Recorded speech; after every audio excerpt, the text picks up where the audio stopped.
أعوذ بالله من الشيطان الرجيم. بسم الله الرحمن الرحيم.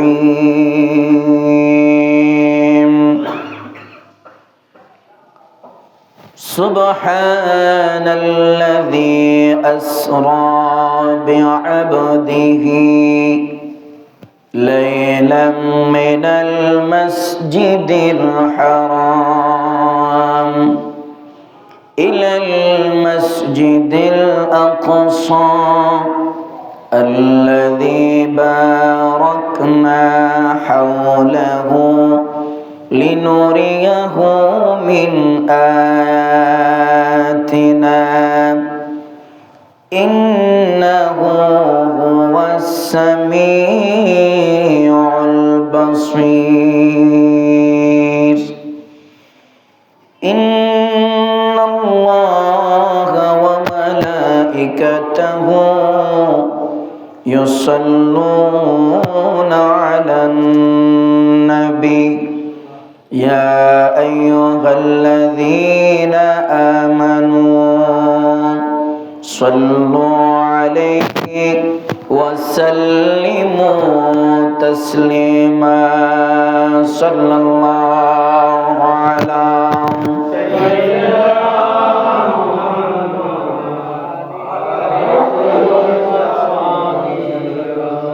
صلى الله على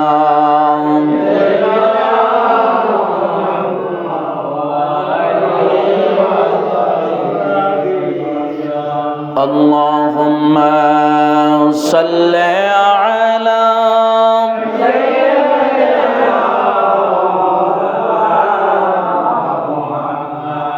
وعلى آل سيدنا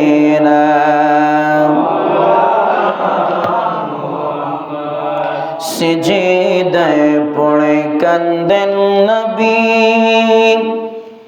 উম্মত বলি জারে জার মাফ করে দেন মাবুদ আল্লাহ উম্মত আমার গুনাহগার। আল্লাহুম্মা সাল্লি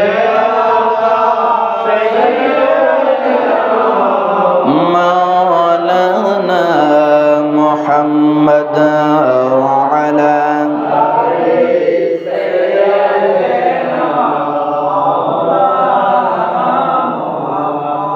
صلاة يا رسول الله عليكم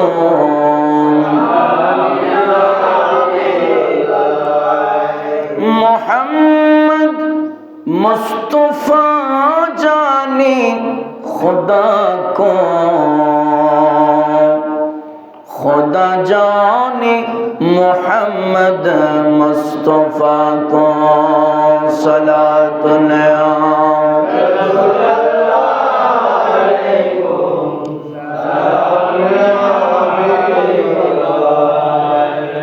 अल्हम्दुलिल्लाह अल्हम्दुलिल्लाह अल्हम्दुलिल्लाह। মহান রব্বে কাবার দরবারে অসংখ্য অগণিত শুকরিয়া আদায় করছি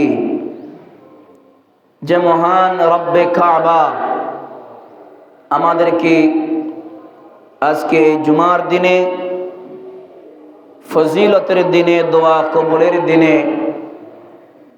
তার ঘর মসজিদের মেহমান বানিয়েছেন। তার ঘর মসজিদে আসার জন্য আমাদেরকে সুবর্ণ সুযোগ দান করে দিয়েছেন। কয়েকবার রসূল করিমের দুরূদ শরীফ তেলাওয়াত করার সুযোগ দান করে দিয়েছেন।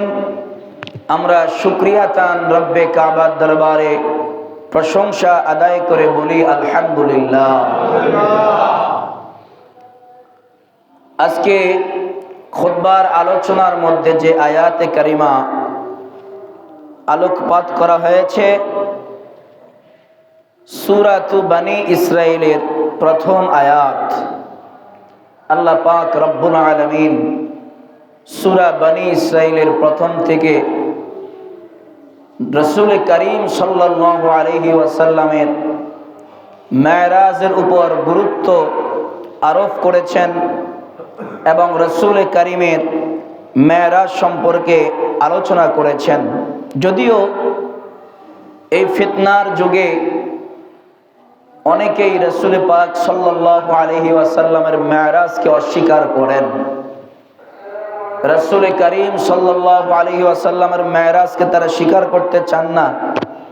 তারা বলেন যে রাসূল করিম সাল্লাল্লাহু আলাইহি ওয়াসাল্লাম তিনি সিদরাতুল মুনতাহা পর্যন্ত গিয়েছেন, সেখানে গিয়ে আল্লাহকে দেখেননি, তিনি জিবরাইলকে দেখেছেন। জোরে বলুন নাউজুবিল্লাহ। অথচ এই মেরাজ সম্পর্কে আল্লাহ পাক কি বলেছেন? আউযু বিল্লাহি মিনাশ শাইতানির রাজীম। বিসমিল্লাহির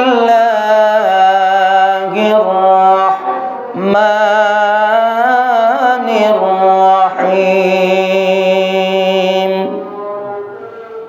সুবহানাল্লাযী আসরা বি'আবদিহি লাইলাম মিনাল মাসজিদিল হারামি ইলাল মাসজিদিল আকসা।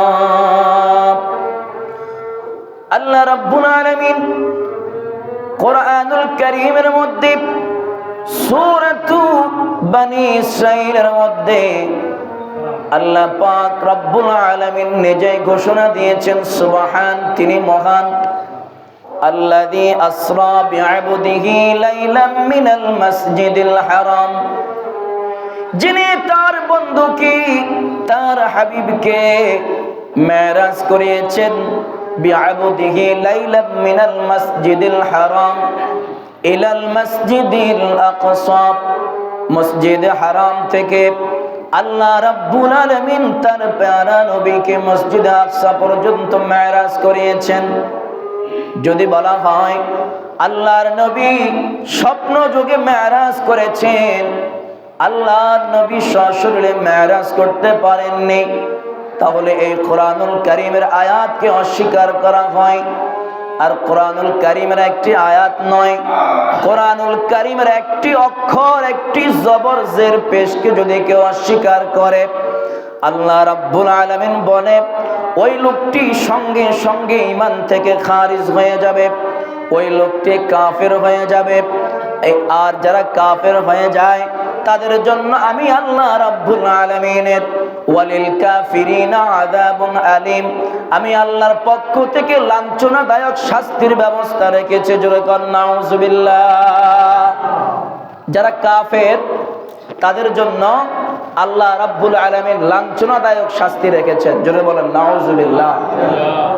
কাফেরদের শাস্তি প্রসঙ্গে আল্লাহ রাব্বুল আলামিন কোরআনুল কারীমের অসংখ্য জায়গায় বলেছেন। বিশেষ করে কোরআনুল কারীমের সূরাতুল বাকারার মধ্যে আল্লাহ বলেছেন, ইয়া আইয়ুহাল্লাযীনা আমানু লা তাকুলু রাঈনা ওয়া কুলু উনজুরনা ওয়াসমাউ ওয়ালিল কাফিরিনা আযাবুন আলীম। আল্লাহ রাব্বুল আলামিন কোরআনুল কারীমের মধ্যে আয়াতে কারিমা নাজিল করে দিয়েছেন। আল্লাহ পাক বলেন, ইয়া আইয়ুহাল্লাযীনা আমানু, হে ঈমানদারগণ, লা তাকুলু রাঈনা, তোমরা আমার নবীকে রাঈনা বলে ডেকো না।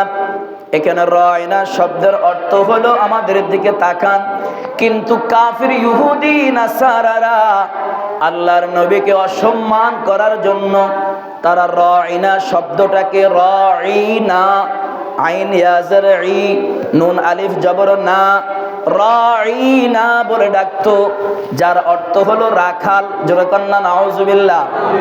যার অর্থ কি? রাখাল।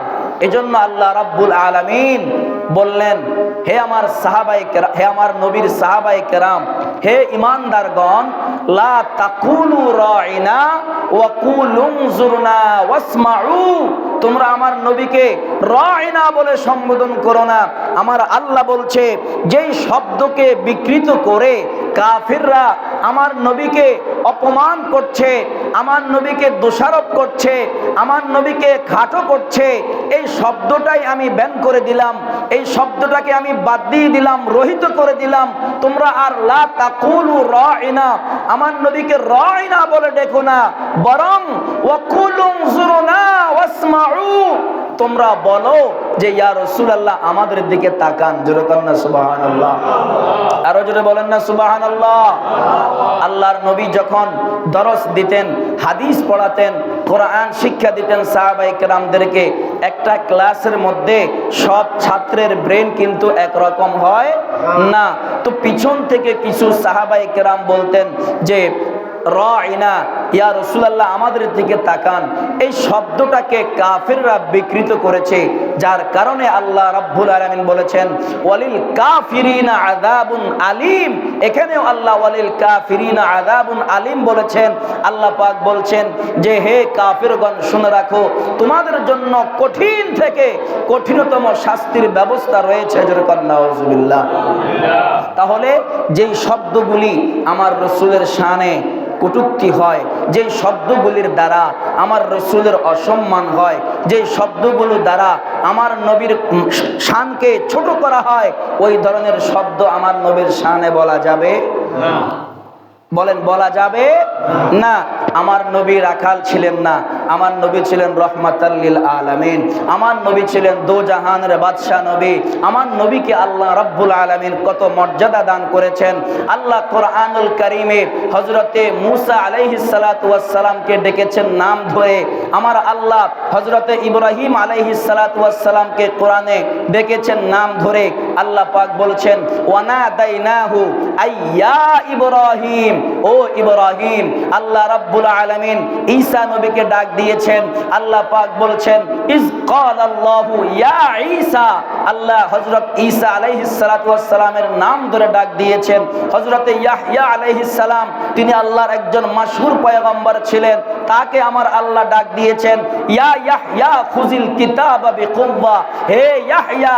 এইভাবে আল্লাহ রাব্বুল আলামিন হযরত আদম আলাইহিস সালামকে নাম ধরে ডাক দিয়েছেন ওয়াকুলনা ইয়া আদম উসকুন আনতা ওয়া যাওজুকাল জান্নাহ, হে আদম তুমি ওই গাছের নিকট যেও না, হাদিহি শাজারাতা ওয়ালা তাকরাবা হাদিহি শাজারাতা ফাতাকুনা মিনাজ জালিমিন। এইভাবে আদম নবীর নাম ধরে ডেকেছেন, ইব্রাহিম নবীর নাম ধরে ডেকেছেন, মূসা নবীর নাম ধরে ডেকেছেন। কিন্তু আমার নবীকে, আপনার নবীকে আল্লাহ সূরাতুল ফাতিহা থেকে সূরা নাস পর্যন্ত একটি শব্দের মধ্যেও ইয়া মুহাম্মদ বলে ডাকে নাই। যেরকম সুবহানাল্লাহ, আরো যেরকম না সুবহানাল্লাহ। আল্লাহ পাক আমাদের নবীকে, আপনার নবীকে যখনই ডেকেছেন কি বলেছেন? বলেছেন ইয়া আইয়ুহাল মুজাম্মিল, ও কম্বলওয়ালা নবী, ইয়া আইয়ুহাল মুদ্দাসসির, ও চাদরওয়ালা নবী। আমার নবীকে আল্লাহ যখন ডেকেছেন, আমার আল্লাহ বলেছেন তাহা। আমার নবীকে আল্লাহ যখনই ডেকেছেন, আল্লাহ বলেছেন ইয়াসিন। আমার নবীকে আল্লাহ যখন ডেকেছেন ইয়া আইয়ুহান নবী বলেছেন। আমার নবীকে আল্লাহ যখন ডেকেছেন ইয়া আইয়ুহার রাসূল বলেছেন। যেরকম সুবহানাল্লাহ। তাহলে যেখানে আমার আল্লাহ রাব্বুল আলামিন আমার আপনার নবীকে এত সম্মান দিয়েছেন, সেখানে যদি 2 টাকার শায়েখ, 2 টাকার মোল্লা, 2 টাকার মৌলবী যদি বলে আমার নবী খাউ বয় ছিলেন, আমার নবী রাখাল ছিলেন, আপনারা বলেন তার আকাশচুম্বী জনপ্রিয়তা যদিও থাকে, তাহলে সে কি ঈমানদার নাকি বেঈমান? যদি বলেন ঈমানদার না বেঈমান? এই আবু জাহেল মার্কা মৌলবীরা আমার নবীর শান মানকে খাটো করছে। অথচ আল্লাহ এই মেরাজের আয়াতে কি বলেছেন? সুবহানাল্লাযী আসরা বিআবদিহি লাইলাম মিনাল মাসজিদিল হারামি ইলাল মাসজিদিল আকসা আল্লাযী বারাকনা হাওলাহু লিনুরিয়াহু মিন আয়াতিনা। আল্লাহ রাব্বুল আলামিন তার রাসূলকে মসজিদে হারাম থেকে মসজিদে আকসা পর্যন্ত নিয়েছেন তার নিদর্শন সমূহ দেখানোর জন্য। যেরকম সুবহানাল্লাহ। আমার নবীকে কত সম্মান আল্লাহ রাব্বুল আলামিন দিয়েছেন। আমার আল্লাহ বলছেন আলাইসাল্লাহু বিআহকামিল হাকিমিন, আমি হব সর্বোত্তম বিচারক। যদিও আমি আল্লাহ বিচারক হব, হাসরের ময়দানে আমার নবীর একটা কথার বাহিরে আমি কাজ করব না। আমার নবী যাকে জান্নাত দিতে বলবে, আমি আল্লাহ আমার বন্ধুর কথা মতো, আমার বন্ধুর কথাকে গ্রহণ করে, আমার নবীর সওয়ালকে জবাব দিয়ে আমি আল্লাহ আমার বন্ধুর মন রক্ষা করার চেষ্টা করব। যেরকম সুবহানাল্লাহ।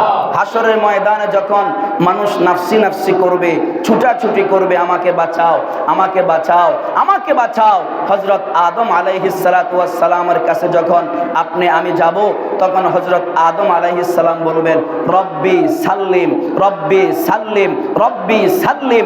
আল্লাহ আমাকে নিরাপদে রাখুন, আমাকে নিরাপদে রাখুন, আমাকে নিরাপদে রাখুন। তখন সমস্ত মানুষ দৌড়ে গিয়ে ইব্রাহিম আলাইহিস সালামের কাছে যাবে, ও আমাদের জাতির পিতা ইব্রাহিম, আপনি আল্লাহর দরবারে আমাদের জন্য একটু সুপারিশ করেন। হযরত ইব্রাহিম আলাইহিস সালাম বলবেন রব্বি সাল্লিম, রব্বি সাল্লিম, রব্বি সাল্লিম। আল্লাহ আমাকে নিরাপদে রাখুন, লাস্তু হুনাকুম লাস্তু লাহা, এই গুরু দায়িত্ব আমার পক্ষে সম্ভব নয়, তোমরা চলে যাও নূহ নবীর কাছে। নূহ নবী বলবেন রব্বি সাল্লিম, ইব্রাহিম নবী বলবেন রব্বি সাল্লিম, দাউদ নবী বলবেন রব্বি সাল্লিম, ইয়াহইয়া নবী বলবেন রব্বি সাল্লিম। 1,24,000 নবী রাসূলের একই কথা থাকবে, রব্বি সাল্লিম, রব্বি সাল্লিম, রব্বি সাল্লিম। আল্লাহ আমাকে নিরাপদে রাখুন। শুধুমাত্র আমার আপনার নবী বলবে রব্বি উম্মতি, রব্বি উম্মতি, রব্বি উম্মতি। যেরকম সুবহানাল্লাহ। আল্লাহ নবী, প্যারা নবী, দু জাহানের বাদশা নবী বলে উম্মত রে, হাসরের ময়দান যেদিন কায়েম হয়ে যাবে, হাসরের ময়দানে যখন মানুষ নাফসি নাফসি করে কানবে, আমি রাসূলুল্লাহ আল্লাহ পাকের কুদরতের কদমের মধ্যে যখন সিজদায় পড়ে যাব, আল্লাহ রাব্বুল আলামিন বলবেন ইয়া মুহাম্মদ ইরফা রাসাকা ওয়াসাল তুতা ওয়া ইয়াশফা তুশাফা ইশফা তুশাফা। আল্লাহর নবী যখন সিজদার মধ্যে পড়ে যাবে, আল্লাহ রাব্বুল আলামিন বলবেন ইয়া মুহাম্মদ ইরফা রাসাকা, আপনার মাথা মোবারক উত্তোলন করুন, আপনার শির মোবারক উত্তোলন করুন।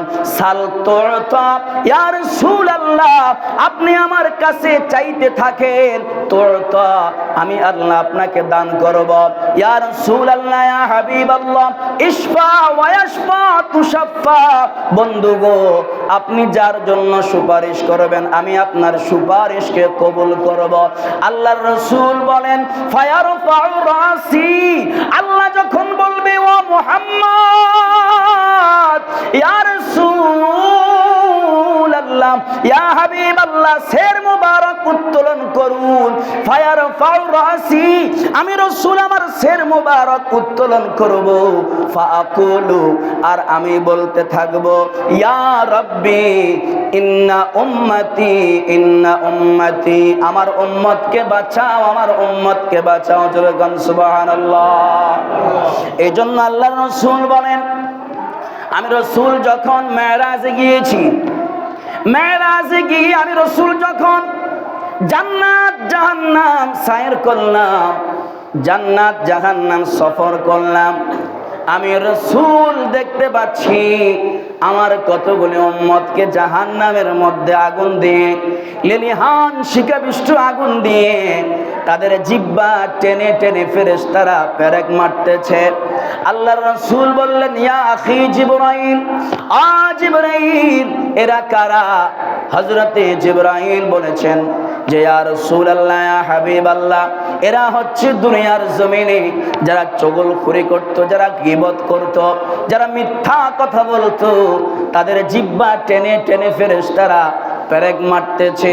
আমার রাসূল বললেন ও জিবরাইল রে, আমি যদি আল্লাহর দরবারে ফরিয়াদ করে আমার আল্লাহ কি এদের আযাব বন্ধ করবে নাকি? জিবরাইল আলাইহিস সালাম বললেন ইয়া রাসূলুল্লাহ আমি জিবরাইল হলাম আপনার খাদেম, আমি জিবরাইল হলাম আপনার গোলাম, আপনি রাসূল সরাসরি যদি আল্লাহর কাছে এদের জন্য সুপারিশ করেন, আপনি রাসূলের সুপারিশ আল্লাহ কবুল করবে। যেরকম সুবহানাল্লাহ। এই জন্য আল্লাহর রাসূল বলেছেন কোন রাসূলের উম্মত আমরা হয়ে করেছি। আল্লাহর রাসূল বলেছে, উম্মত রে, তুমি গুনাহ করেছো পাহাড় পরিমাণ, গুনাহ করেছো সাগরের পানি পরিমাণ, গুনাহ করেছো গাছের পাতা পরিমাণ, কবিরা গুনাহ, সগীরা গুনাহ, শিরক, জাহির, বাতিন, অজস্র গুনাহ তুমি করেছো। যদি তুমি গুনাহ করতে করতে উপায়ন্তর না দেখো, আমি রাসূলের উপরে দুরূদ শরীফ পড়ো, আর আমি রাসূলের ওসিলা দিয়ে আল্লাহর কাছে তোমার জীবনের গুনাহর জন্য তওবা করো, আল্লাহ রাব্বুল আলামিন আমি নবীর ওসিলায় তোমাদের জীবনের সমস্ত গুনাহ মাফ করবে। জোরে গান সুবহানাল্লাহ। আল্লাহ পাক কুরআনুল কারীমের মধ্যে বলেছেন, ওয়ালাউ আন্নাহুম ইয যালামু আনফুসাহুম জাউকা ফাস্তাগফিরুল্লাহা ওয়াস্তাগফারা লাহুমুর রাসূল লাওয়াজাদুল্লাহা তাওয়াবার রাহিমা। আল্লাহ পাক রব্বুল আলামিন বলেন, ইয়া রাসূলুল্লাহ, আপনি আপনার উম্মতদেরকে বলে দেন, আপনার উম্মত যদি পাহাড় পরিমাণ গুনাহ করে, ওই পাহাড় পরিমাণ গুনাহ মাপের জন্য যদি আপনি রাসূলের দরবারে হাজির হয়ে যায়, ফাস্তাগফিরুল্লাহ ওয়াস্তাগফারা লাহুমুর রাসূল লাওয়াজাদুল্লাহা তাওয়াবার রাহিমা। আপনি রাসূল যদি তাদেরকে ক্ষমা করে দেন, অথবা তারা যদি আমার কাছে, তারা যদি আপনাকে উসিলা করে ক্ষমা চায়, আপনি রাসূলের মহব্বতে আমি আল্লাহ তাদের জীবনের সব গুনাহ মাফ করব। জোরে কোন সুবহানাল্লাহ। আল্লাহর রাসূলের ইন্তিকালের 3 দিন পরে, বাদা দাফানিহি আলাইহিস সালাম বিসালাসাতি আইয়ামিন, কিতাবের মধ্যে পাওয়া যায়, ইমাম আলা হযরত আজিমুল বারাকাত বলেছেন, দাফানিহি আলাইহিস সালাম বিসালাসাতি আইয়ামিন, আল্লাহর রাসূলের ইন্তেকাল হয়ে গেল, 1 দিন চলে গেল, 2 দিন চলে গেল, 3 দিন পরে একজন গ্রাম্য ব্যক্তি, গ্রাম্য সাহাবী আমার নবীজির দরবারে আসলেন। জোরে কান্না সুবহানাল্লাহ। আমার রাসূল পাকের দরবারে এসে হাঁটু গেড়ে বসে গেলেন। আমার দয়াল নবীজির রওজা মোবারক থেকে ধুলাবালি তিনি হাতের মধ্যে নিলেন। ধুলাবালি হাতের মধ্যে নিয়ে চেহারার মধ্যে মালিশ করতে আরম্ভ করলেন, মাথার মধ্যে মালিশ করতে আরম্ভ করলেন। অঝোর নয়নে কান্দে আর বলে, ইয়া রাসূলুল্লাহ, ইয়া হাবিবাল্লাহ, হুজুর আমি গুনাহগার, আমি জানি আল্লাহ পাক আপনার উপরে আনজালাল্লাহু আলাইকা ওয়ালাউ আন্নাহুম ইযলামু আনফুসাহুম ইলা আখিরিল আয়া। ইয়া রাসূলুল্লাহ, এই আয়াতে কারিমা নাজিল করেছে পাহাড় পরিমাণ গুনাহ করলে আপনি রাসূলের দরবারে আসার জন্য। হুজুর আমি গুনাহগার, আপনি রাসূলের দরবারে এসেছি, হুজুর আমার গুনাহ মাফ হয়েছে কিনা আমি জানি না। আল্লাহর রাসূল সাল্লাল্লাহু আলাইহি ওয়াসাল্লাম রওজা মোবারকের ভিতর থেকে বলে দিলেন, গফারাল্লাহু লাকা, গফারাল্লাহু লাকা। ও সাহাবী, তোমার চোখের পানি চোখ থেকে গড়িয়ে পড়ে তোমার নাকের ডগায় আসার আগে আল্লাহ রাব্বুল আলামিন তোমার জীবনের সব গুনাহ মাফ করে দিয়েছে। জোরে কান সুবহানাল্লাহ। এই আয়াতে কারিমার তাফসীর করতে গিয়ে অনেক মুফাসসিরিনে কেরামগণ বলেছেন যে কোনো বান্দা যদি গুনাহ করতে করতে করতে করতে তার কলব কালি হয়ে যায়, ময়লা হয়ে যায়, পাথর হয়ে যায়, এরপরেও যদি সে আল্লাহর রাস্তায় ফিরে আসে, এসে যদি তাওবা করে এবং তাওবাটা যদি আমার নবীর উসিলা দিয়ে করে, আল্লাহ রাব্বুল আলামিন তার পাহাড় সমপরিমাণ গুনাহ আমার আল্লাহ ক্ষমা করবে। যেরকম সুবহানাল্লাহ। এই জন্য আল্লাহর রাসূল মেরাজ রজনীতে আল্লাহ রাব্বুল আলামিনের কুদরতি জিসিমের সঙ্গে লেগে বসেছেন। কুদরতি জিসিম, যেহেতু আল্লাহর কোনো আকার নাই, আল্লাহ নিরাকার, কিন্তু এরপরেও আমরা বলি আল্লাহর কুদরতি হাত আছে। যেহেতু আল্লাহ সূরা ফাতাহের মধ্যে বলেছেন, ইন্নাল্লাযীনা ইউবাইউনাকা ইন্নামা ইউবাইউনাল্লাহ ইয়াদুল্লাহি ফাওকা আইদিহিম ফামান নাকাসা ফাইন্নামা ইয়ানকুসু আলা নাফসিহি ওয়ামান আওফা বিমা আহাদা আলাইহিল্লাহ ফাসায়ুতিহি আজরান আযীমা। আল্লাহ পাক বলে, ইয়া রাসূলুল্লাহ, যারা আপনার হাতে বায়াত গ্রহণ করেছে, ইন্নামা ইউবাইউনাল্লাহ, তারা যেন নিশ্চয় আমি আল্লাহর হাতে বায়াত নিয়েছে। জোরে কোন সুবহানাল্লাহ। এজন্য আমরা বলি আল্লাহর হাত নাই, আল্লাহর পাও নাই, কিন্তু আল্লাহর কুদরতি বলতে হবে। আল্লাহর কুদরতি হাত আছে, আল্লাহর কুদরতের কি আছে? পা আছে, আল্লাহর কুদরতের চোখ আছে। আমার নবীজি যখন আল্লাহর সাথে বসেছেন, আমার আল্লাহ খুশি হয়ে আমার নবীকে বলে, ও বন্ধু, ইয়া রাসূলুল্লাহ, আনা ওয়া আনতা, আনা ওয়া আনতা, আনা ওয়া আনতা। ইয়া রাসূলুল্লাহ, দুনিয়ার কোন মানুষ যদি আমি আল্লাহকে না ডাকে, আমি আল্লাহকে ডাকার জন্য আপনি রসুল যথেষ্ট।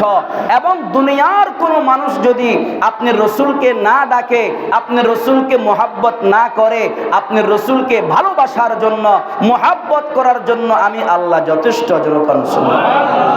আরো জোরে কোন না সুবহানাল্লাহ। দুনিয়ার সব মানুষ যদি একত্রিত হয়ে আমার নবীর বিরুদ্ধে স্লোগান ধরে, আমার নবীর একটা পশম পরিমাণ, চুল পরিমাণ সম্মান কি কমবে? না। যদি বলেন না কমবে। কিন্তু আমাদের উপরে নবীকে সম্মান করা আল্লাহ ফরজ করে দিয়েছেন। সূরা ফাতাহের মধ্যে আল্লাহ বলেছেন, ওয়া তুআজ্জিরুহু ওয়া তুওয়াক্কিরুহু ওয়া তুসাব্বিহুহু বুকরাতাও ওয়া আসীলা। হে আমার বান্দা, আমার রাসূলকে তাজিম করো, আমার রাসূলকে সম্মান করো, আমার নবীকে ভালোবাসো। নবীর সম্মানে বিরুদ্ধে চলে যায়, নবীকে খাটো করা হয়, এই ধরনের শব্দ তোমরা উচ্চারণ করো না। তাহলে বর্তমান যুগে যারা আমার নবীর মান সম্মান, শান ও আজমতকে খাটো করতে চায়, আমার নবীর বিরুদ্ধে যারা কলম ধরে, আমার নবীর বিরুদ্ধে যারা বক্তব্য দেয়, এরা কি ঈমানদার না বেঈমান? আল্লাহ পাক কোরআনুল কারীমে কি বলেছেন? মালউনিনা আইনামা সুকিফু উখিযু ওয়া কুতিলু তাকতীলা। যারা রাসূলের শানে গুস্তাখি করবে, যারা রাসূলের পাকের শানে বেয়াদবি করবে, যারা আমার রাসূলের শান ও আজমতকে খাটো করবে, এরা কাফির, এরা কাফির। মালউনিনা আইনামা সুকিফু উখিযু ওয়া কুতিলু তাকতীলা। আমার আল্লাহ রাব্বুল আলামিন বলেন, রাসূলের পাকের শানে যারা গুস্তাখি করবে, ওয়া কুতিলু উখিযু, তাদেরকে তোমরা ধরো, উখিযু ওয়া কুতিলু তাকতীলা, এবং তাদেরকে হত্যা করার মতো হত্যা করো, অর্থাৎ তাদেরকে শিরোচ্ছেদ করো। কোন দুশমনের রাসূলের দুনিয়ায় থাকার অধিকার নাই। জোরে গান সুবহানাল্লাহ। গোস্তাকে রাসূলের কি করতে হবে? শিরোচ্ছেদ করতে হবে, হত্যা করতে হবে, কতল করে দিতে হবে। আল্লাহর রাসূল বলেছেন, আপনার হাদিসে মুবারাকার মধ্যে রয়েছে, আল্লাহর রাসূল বলেছেন, হযরত আলী রাদিয়াল্লাহু তাআলা আনহু এই হাদিস বর্ণনা করেছেন, আন আলী রাদিয়াল্লাহু তাআলা আনহু قال قال رسول الله صلى الله عليه وسلم من سب نبيا فاقتلوه ومن سب الصحابي فاضربوه।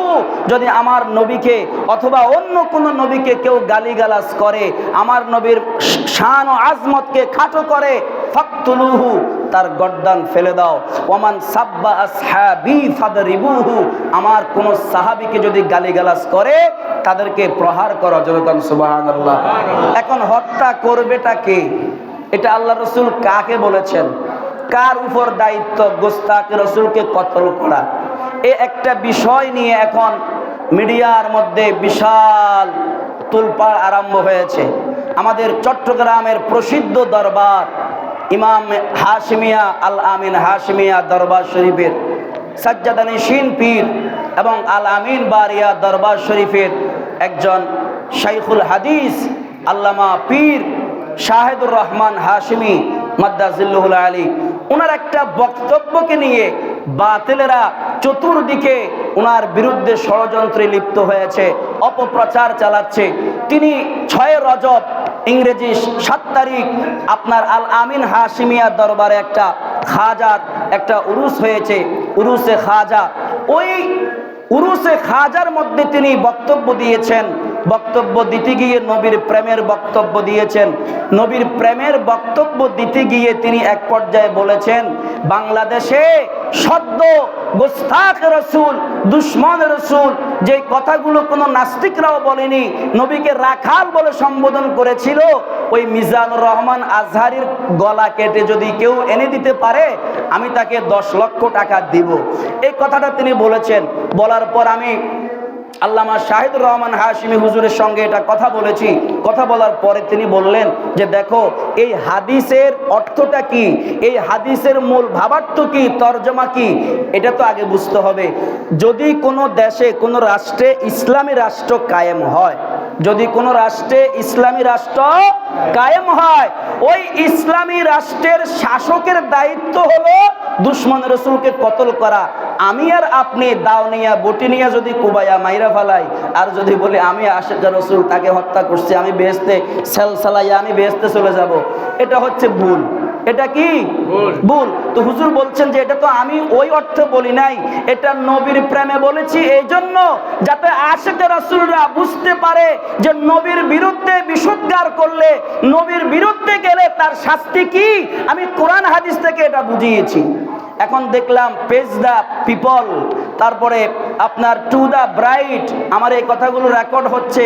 আর রেকর্ড করতে হয় যেহেতু আল্লাহর রাসূল বলেছেন বাল্লিগু আন্নি ওয়ালাউ আয়া, বাল্লিগু আন্নি ওয়ালাউ আয়া, আমার পক্ষ থেকে একটা বাণী তোমরা কি করো, অন্যের কাছে পৌঁছিয়ে দাও। এখন ইসলাম প্রচারের একটা মাধ্যম হচ্ছে সোশ্যাল মিডিয়া। এই সোশ্যাল মিডিয়ার মাধ্যমে যদি ওনারা শুনতে, অবশ্যই শুনবেন, তারা যেন বিভ্রান্তমূলক বক্তব্য দিয়ে আহলুস সুন্নাত ওয়াল জামাতের আলেম ওলামাদের মান ক্ষুণ্ণ করতে না পারে। দেখেন তারা বলছে শাহিদুর রহমান হাশিমি উনি উগ্রবাদিতা ছড়িয়েছে, উনি জঙ্গিবাদ সৃষ্টি করতে চাচ্ছে। যদি বলেন না নাউজুবিল্লাহ। আচ্ছা আপনারা বলেন সুন্নিরা কি জঙ্গি? এই যে আপনারা দেখেছেন মুর্শিদপুর দরবারে ওয়াহাবিরা গরু চুরি করলো, ছাগল চুরি করলো, মসজিদে আগুন ধরিয়ে দিল, আপনার মাজার শরীফ ভেঙে ফেললো, কোন সুন্নিরা কি বাতিলদেরকে মেরেছে? আপনারা দেখেছেন শাহফরান রহমতুল্লাহ আলাইহির মাজারে হামলা করা হয়েছে। আপনার কুষ্টিয়ার জমিনে একটা মাজার আছে, ওনার নাম হচ্ছে হযরত গরিবুল্লাহ শাহ রহমতুল্লাহ আলাইহি। ওই গরিবুল্লাহ শাহ রহমতুল্লাহ আলাইহির মাজারে আগুন ধরিয়ে দিয়েছে রাতের বেলা, গোটা মাজার জ্বলে পড়ে ছাই হয়ে গেছে। কোন সুন্নিরা কি কোন ওয়াহাবিদের ঘরে আগুন লাগাইছে? কিন্তু ওয়াহাবি জঙ্গি উগ্রবাদীরা যে মাজারে হামলা করেছে, কোরআনে আগুন দিয়েছে, জমিয়াতুল ফালার মিম্বরে জুতা নিক্ষেপ করেছে, বাইতুল মুকাররমে এক মুসল্লি আরেক মুসল্লির জুতার বাক্স দিয়া পিটাইয়া মাথা ফাটাইছে, এটা কি দেশবাসী দেখে নাই? তাহলে উগ্রবাদী কি সুন্নিরা না ওয়াহাবিরা? দেখেন সুন্নিরা প্রেমে বিশ্বাসী, নবীর প্রেম তাদের অন্তরের মধ্যে লালন করে। সুন্নিরা কোনোদিন উগ্রতাকে পছন্দ করে না, উগ্রতাকে প্রশ্রয় দেয় না।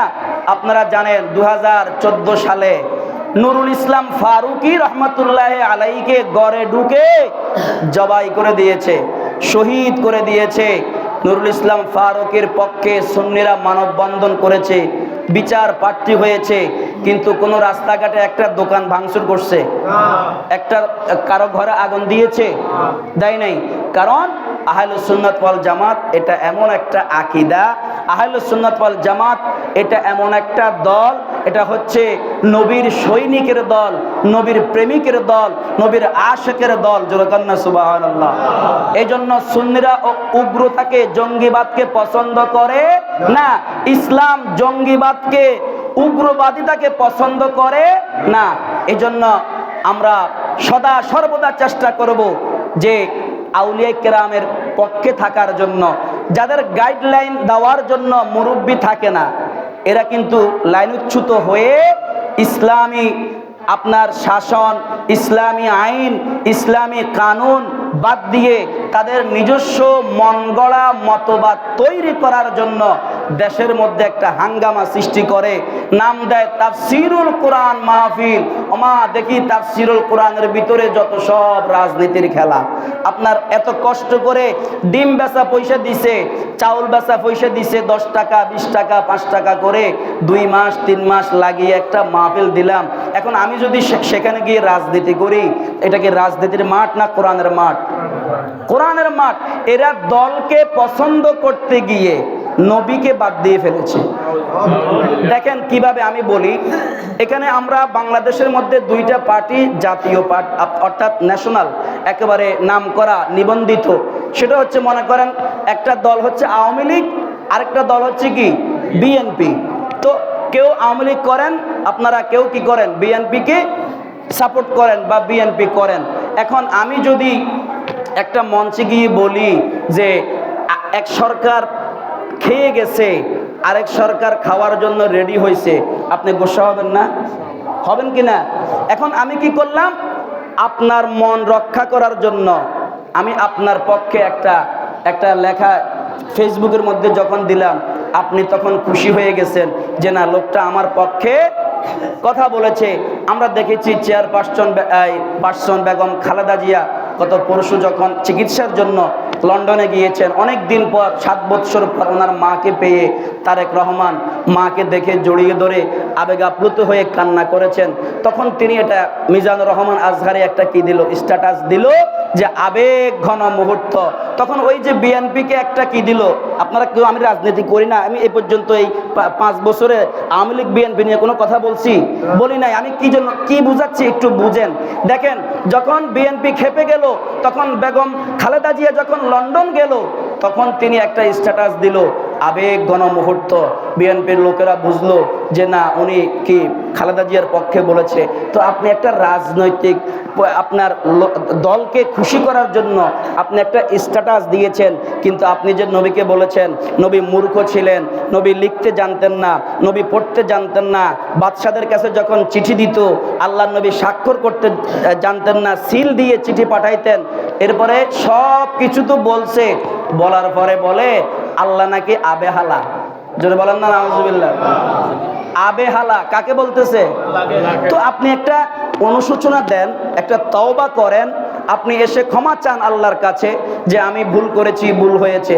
ক্ষমা না চেয়ে আপনি যদি বরাবর কতক্ষণ শেফাট, আল্লাহ রসুলকে কতক্ষণ শেফাট বলেন, কতক্ষণ কাউ বয় বলেন, তাহলে গোস্তাকে রসুলকে কতল করার হুকুম কার?